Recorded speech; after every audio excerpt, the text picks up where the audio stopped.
공법을 공부하기 전에 먼저 공법의 특징을 이해할 필요가 있는데, 공법은 다른 과목들과 구조가 완전히 다릅니다. 수험생 여러분이 이 부분을 모른 채로 다른 과목을 공부하듯이 접근하기 때문에 암기가 안되고 점수가 안 나오는 겁니다. 구조를 알게 되면 오히려 모든 과목 중에서 공법이 가장 안심되는 과목임을 알게 됩니다. 공법은 접근 방법에 따라 효자 과목이 될 수도 있습니다. 공포의 공법이냐? 결코 아닙니다. 이렇게 말하는 강사에게는 강의를 듣지 마세요. 그 강사는 본인 스스로가 공법 과목에 대해서 두려움을 느끼고 있는 겁니다. 공법 강사가 공법을 어렵게 느낀다? 개인적으로 저는 이해가 안 됩니다. 저조차도 공법이 방대하긴 하지만 타 과목과 비교해 결코 어려운 과목이 아니라고 생각하고 있는데, 강사가 그런 말을 한다? 그 과목에 대한 두려움을 느끼는 순간 집중력이 떨어지고 방어적으로 공부를 하게 되고 결국 무작정 암기하게 됩니다. 공법이 암기 과목이냐? 애매합니다. 분명 암기 과목은 맞지만 구조를 이해하고 있다면 별로 암기 과목처럼 느껴지지가 않기 때문입니다. 모든 과목이 그렇겠지만 공법은 특히 체계를 잘 그려주고 어떤 부분이 중요한지 시험에 잘 나오는지 찝어주고 자기만의 암기법을 연구해서 알려주는 강사에게 배우는 것이 좋습니다. 강의를 흥미롭게 리드해가는 강사라면 금상첨화입니다. 저는 3명의 공법 강사로부터 강의를 들을 때까지는 공법이 마냥 재미없고 졸립고,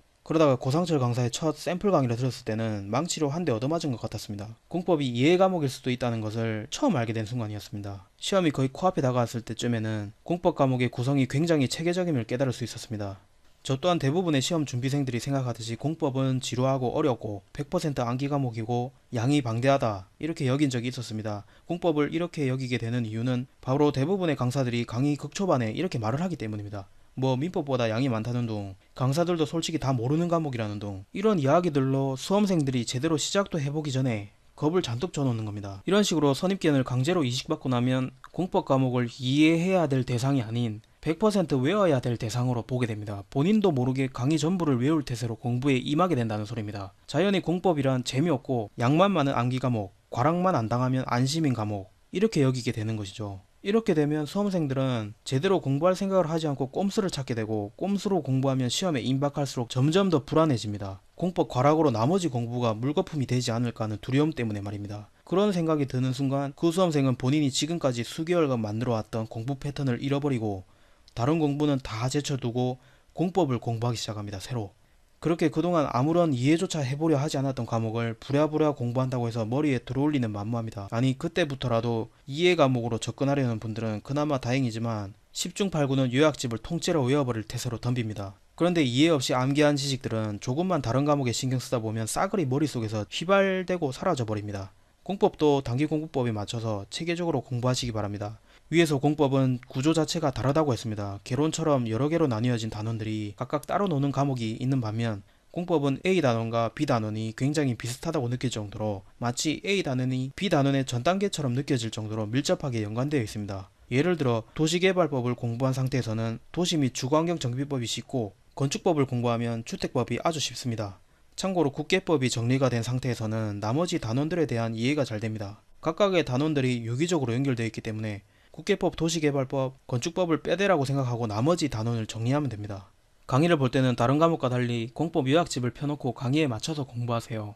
공법은 강의도 중요하지만 요약집을 자주 봐야 되기 때문에 강의를 통해 요약집에 살을 붙인다고 생각을 하셔야 됩니다. 그리고 방대하기 때문에 나중에 요약집을 혼자서 보기 어려울 수도 있기 때문에 공법 과목은 강의를 볼 때 요약집을 펴놓고 공부하는 게 좋습니다. 물론 강의만 봐도 체계가 잡히는 분들도 있습니다. 혹시 1회독을 했는데도 각 단원들끼리 연결이 안되고 혼란스럽다면 공법 체계도를 한번 보는 겁니다. 1회독이 끝날 때마다 마무리로 공법 체계도를 보는 것을 더욱 추천합니다. 체계도가 매우 중요합니다. 아마 무료 강의도 많을 텐데 강의를 통해 저절로 체계도가 세워지기도 하지만 사람에 따라서 그게 잘 안되는 분들이 굉장히 많습니다. 이럴 때는 잘 정리되어 있는 체계도를 하나 구해서 숙지를 하시고 서서히 머릿속에서 살을 붙여가면 됩니다. 공법의 체계가 익숙할수록 공통점이 쉽게 눈에 보이고 공법 속 각각의 법들을 통합적으로 이해하는 것에 도움이 많이 됩니다.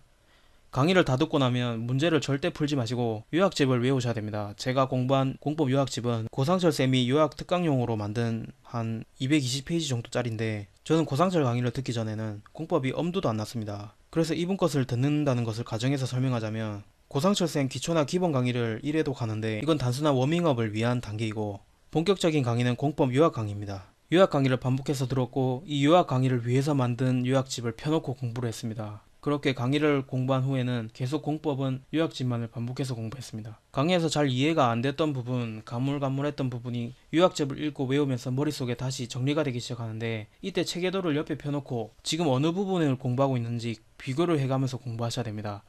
공법은 요약집도 200페이지가 넘을 정도로 원래 기본적인 양이 많기 때문에 자칫 체계도 없이 접근하면 숲에서 길을 잃기 쉽습니다. 공법 체계도는 일종의 지도 역할을 해줍니다. 전체적인 체계를 이해하기 위해서 공법은 하루 공부 시간을 많이 투입하는 것이 좋습니다. 공법은 양이 많은 편이기 때문에 공략 기간을 쭉 늘어뜨리면 공부 도중에 자칫 첫 부분을 잊어먹을 위험이 있습니다. 가능하면 시간을 많이 투입해서 빨리 마무리 지어야 됩니다. 이게 무슨 소리냐면, 만약 1단원과 2단원이 유사한 내용을 다루고 있을 경우 오늘 1단원을 공부한 후에 내일 2단원을 공부하는 것보다는 오늘 1단원을 공부한 후에 조금 쉬었다가 오늘 바로 2단원을 공부하는 것이 2단원을 이해하는 데 훨씬 쉽다는 소리입니다.